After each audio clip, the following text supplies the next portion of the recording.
Son sıcak gelişmeden başlayalım. Süreci çok yakından takip ediyorsunuz. Özellikle Halep'te, Şeyh Maksut ve Eşrefiye'de son durum ne? Bununla ilgili somut neler söylenebilir? İzleyicilerimiz de ciddi anlamda merak ediyor oradaki son durumu. Buyurun.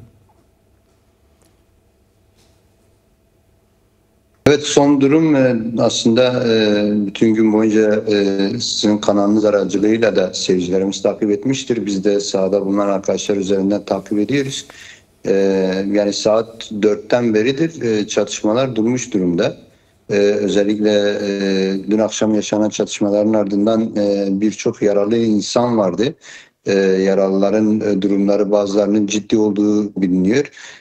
Bir sivil orada şehit düşmüştü. Bir sivilin de durumu ağırdı. Onun da şehit düştüğü haberi bugün içerisinde geldi. Halen durumu ağır olan insanlar bulunuyor şu anda Eşrefiye ve Şeyh Maksut hastanelerinde. Yani şu anda aslında yaralıların tedavisi bir yerden devam ediyor.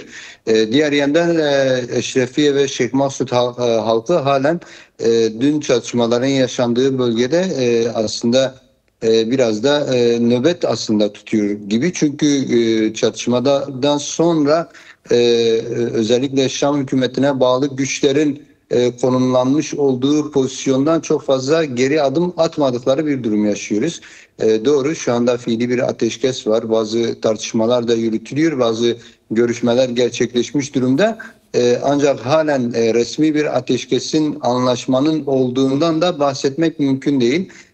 Şu ana kadar öyle aktarılmış ve açıklanmış resmi bir ateşkes durumu yok. Ne Şam hükümeti ve giden heyet, işte Mazlum Abdi, İlham Ahmet ve Rohlat Afrin arasında gerçekleşen görüşmenin ardından böyle bir açıklama yapıldı. Ne de Şeyh Maksut ve Eşrefiye mahallelerinin meclislerinin sorumluları tarafından yapılan görüşmelerin ardından böyle bir açıklama gerçekleşmedi. Bu anlamıyla resmi bir ateşkeste ulaşılıp anlaşıldığı durumu öyle bir durum söz konusu değil. Fiili olarak yalnız şu anda Suriye Geçici Yönetimi'nin Milli Savunma Bakanı olan kişi bununla ilgili bir açıklama yaptı deniyor.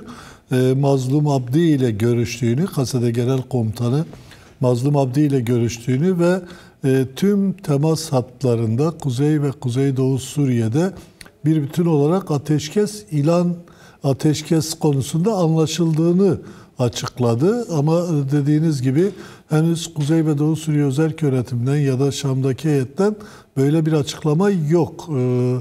Bu açıklamayı resmi saymak gerekmiyor mu?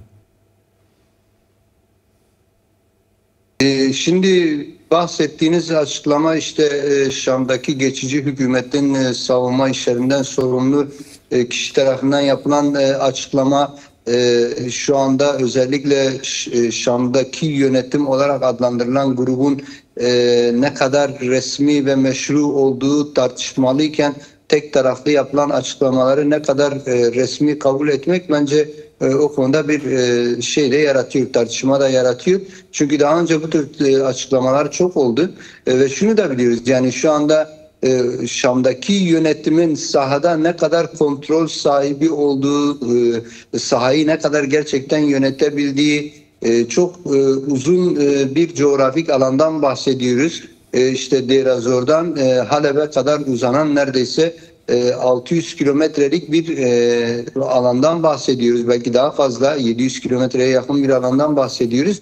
Böylesi bir şerit içerisinde çok farklı, özellikle DAEŞ'in içerisinde yer aldığı, yine Türkiye'ye bağlı SMO güçlerinin içerisinde yer aldığı, daha önce Kasede ve Özerk yönetim bölgelerine dönük savaşmış, saldırı gerçekleştirmiş, terörist eylemlerde bulunmuş birçok grup bu alanlarda yer alıyor. Şimdi böylesi bir durumda Şam hükümeti, gerçekten merkezde oturmuş olan Şam hükümeti, Şam geçici hükümeti ne kadar hakimiyet sahibi olup da böylesi bir anlaşmayı bütün alanlarda uygulayabilecek, tabii bu da meçhul bir durum. Sizin dosyanızda da yer alan boyutuyla, yani dün gerçekleşen bir görüşme olmuştu. Özellikle Amerikalı yetkililerle Özerk yönetim ve Kasederi yetkililer arasında gerçekleşen bir görüşme oldu. aslında bizim aldığımız bilgilere göre bu görüşmenin ardından daha üst düzeyde, daha genişletilmiş bir toplantının Şam hükümeti ve özellikle özel yönetim yetkilileri arasında yapılması planlanıyordu.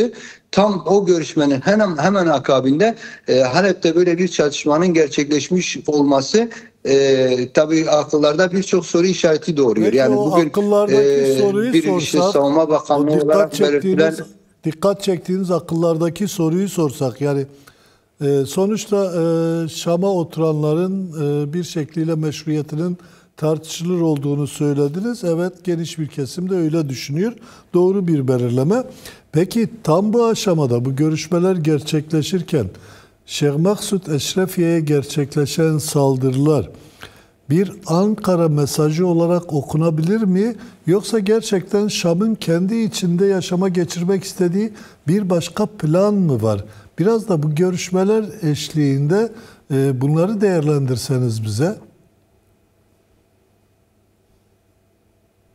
Yani özellikle en son süreçte biz Şam hükümeti, Şam'daki geçici hükümet ile özel yönetim ve KSD yetkilileri arasında dolaylı yollardan görüşmelerin olduğunu birçok programda dile getirmiştik. Yani görüşmeler şey seviyesine, arabulucular seviyesine düşmüştü. Yani direkt görüşme, direkt diyalog yolları tamamen kapatılmıştı ve bu direkt Türkiye'nin müdahalesi üzerinden gerçekleşmişti. Direkt özellikle Dışişleri Bakanı, MİT Müsteşarı üzerinden gerçekleşen bir durumdu.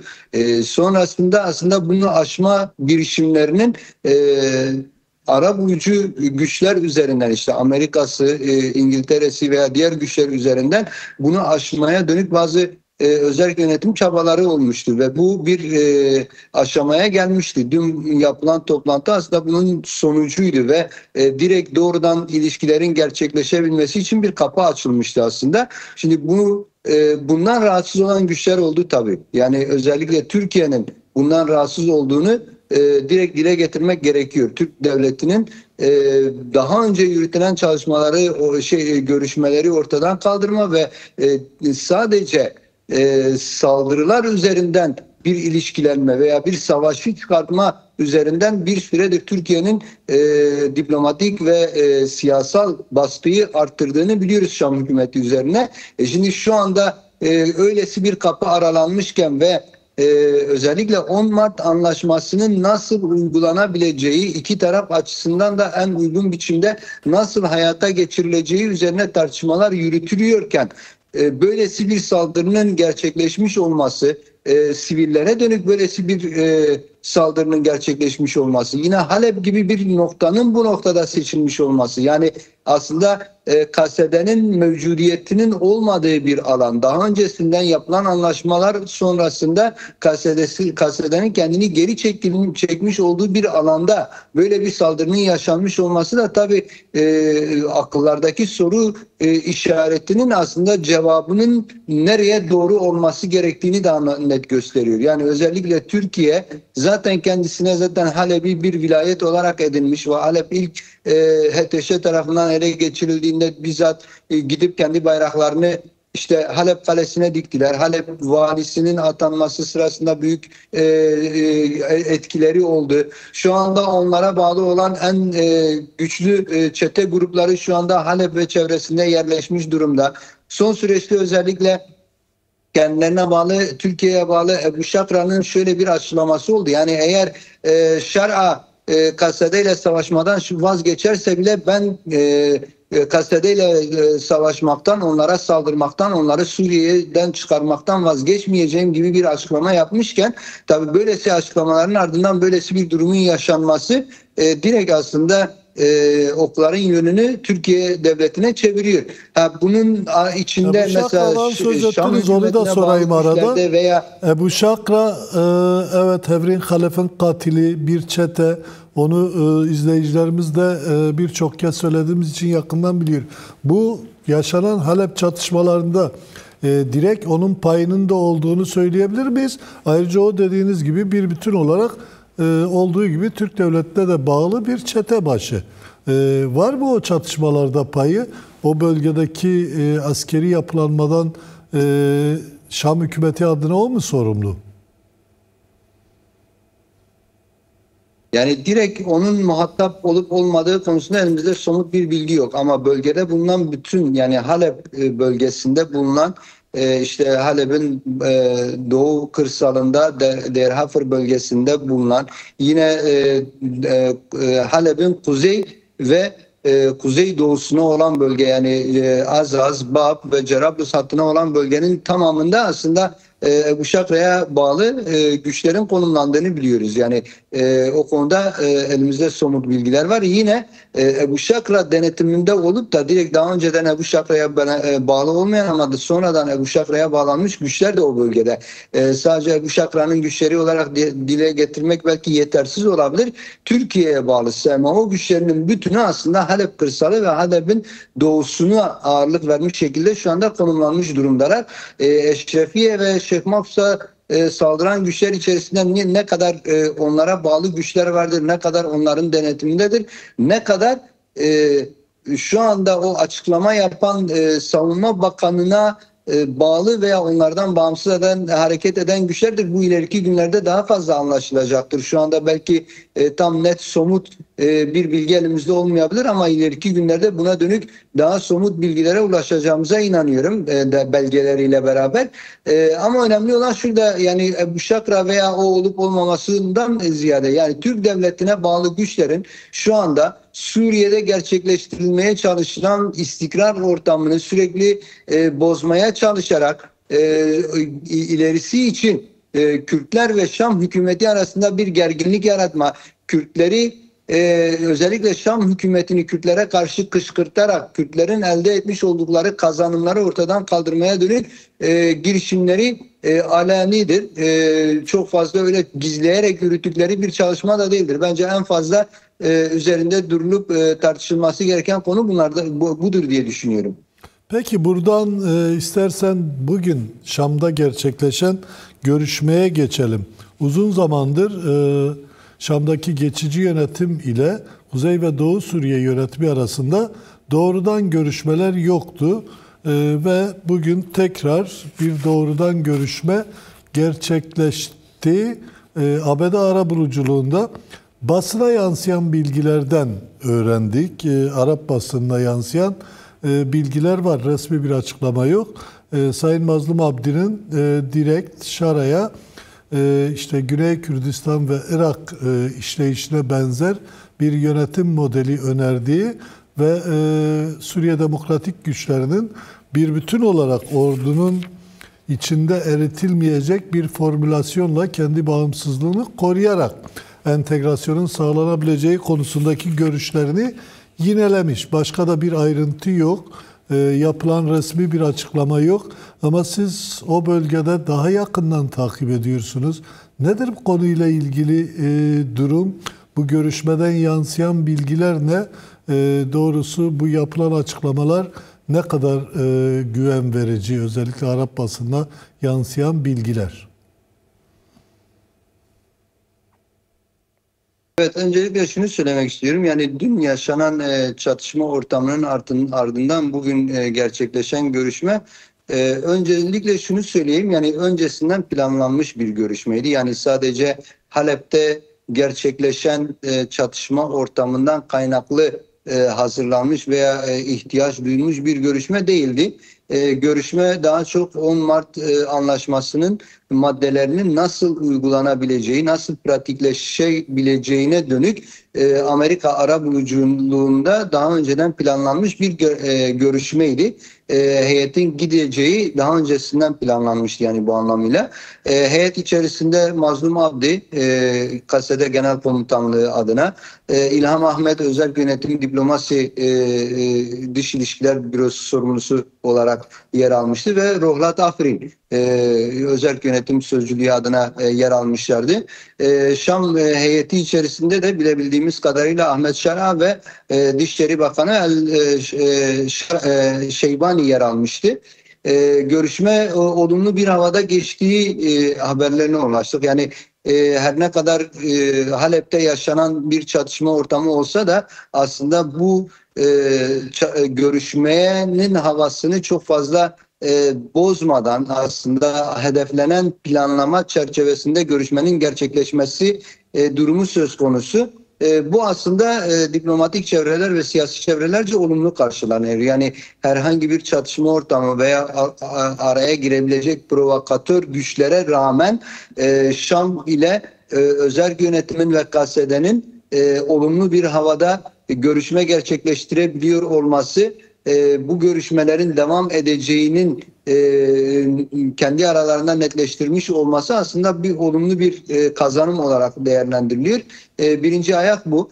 İkinci konu tabii pratik olarak yaşanan bir çatışma durumu vardı. İlk elden bu çatışma durumunun ortadan kaldırılması, sonlandırılması üzerine tartışmaların yürütüldüğünü biliyoruz. Bu anlamıyla bu işte Halep'teki yaşanan durum şu anda ateşkes olarak, fiili bir ateşkes olarak tartışılmış durumda. Resmiyeti şu ana kadar dediğim gibi yani heyetten herhangi bir açıklama yapılmadı ama eminim ileriki saatlerde Halep'te daha öncesinde gerçekleştiği gibi Halep Meclisi ile Şam hükümetine bağlı Halep Valiliği arasında yapılacak bir görüşmeyle bu daha resmi bir havaya büründürülebilir. Yani öyle bir öngörü iletebiliriz izleyicilerimize. İleriki saatlerde böyle bir görüşme olabilir. Ve bu görüşmenin ardından bir resmi ateşkese gidilebilir. Böylesi bir bilgi var elimizde. Bunun dışında yürütülen tartışmalar 10 Mart maddelerinin nasıl pratiğe geçirileceği, nasıl yürürlüğe gireceği yani ve görüşmenin ana ekseninde planlanmış görüşmenin ana ekseninde 10 Mart mutabakatı mı var? O konuyu açsanız bize mümkünse. Kesinlikle 10 Mart mutabakatında üzerine anlaşma sağlanmış maddelerin nasıl pratikleşebileceği ve bu maddelerin pratik olarak nasıl uygulanabileceğine dönük tartışmalar yürütülmüş. Maddelerin en başta geleni işte özellikle KSD'nin nasıl Suriye ordusuna, yeni oluşturulacak Suriye ordusuna entegre olabileceği üzerine tartışmalar var. Yine aslında diğer boyutlar, sadece askeri boyut üzerine tartışma yürütüldüğünü sanmıyorum. Diğer boyutlar üzerine de tartışmaların olduğu kanısındayım. Özellikle sivil kurumların, yani şu anda özel yönetim bölgelerinde toplumsal çalışmaları, idari çalışmaları, hizmet çalışmalarını yürüten belediye, mahkeme ve benzeri birçok kurumun nasıl ortak bir çerçevede idari bir sistem adı altında yürütülebileceğine dönük tartışmaların olduğu yani aslında arkadan aldığımız bilgilerde var. Şimdi bu konuda aslında genel perspektif özerk yönetim ve KSD açısından da şu, yani özgünlüğün korunabildiği bir sistemin Suriye'de hakim olabilmesi. Bu sadece özerk yönetim açısından değil, bütün bölgeler açısından, yani Süveyda açısından da, Alevi bölgeleri açısından da, Kürt bölgeleri açısından da, Suriye'deki bütün idari ve yönetim birimleri açısından her bölgenin özgünlüğüne uygun, kendi özgün idari sistemini, iş işleyişini koruyabileceği, kendi savunmasını gerçekleştirebileceği bir sistemin bütün Suriye'ye yaygınlaştırılabilmesi, yani merkezi olmayan bir sistem, ademi merkezi bir sistemin bütün Suriye'de hakim kılınması. Bu aslında şu anda Kuzeydoğu Suriye'nin Şam hükümetiyle gerçekleştireceği olan modelin bütün Suriye'ye daha ilerisinden bir model olabileceği tartışması üzerinden gerçekleşiyor. Tabii eminim ki daha ileriki saatlerde bunun açıklaması yetkililerce yapılacaktır. Şu anda edinebildiğimiz bilgiler bunlar. Daha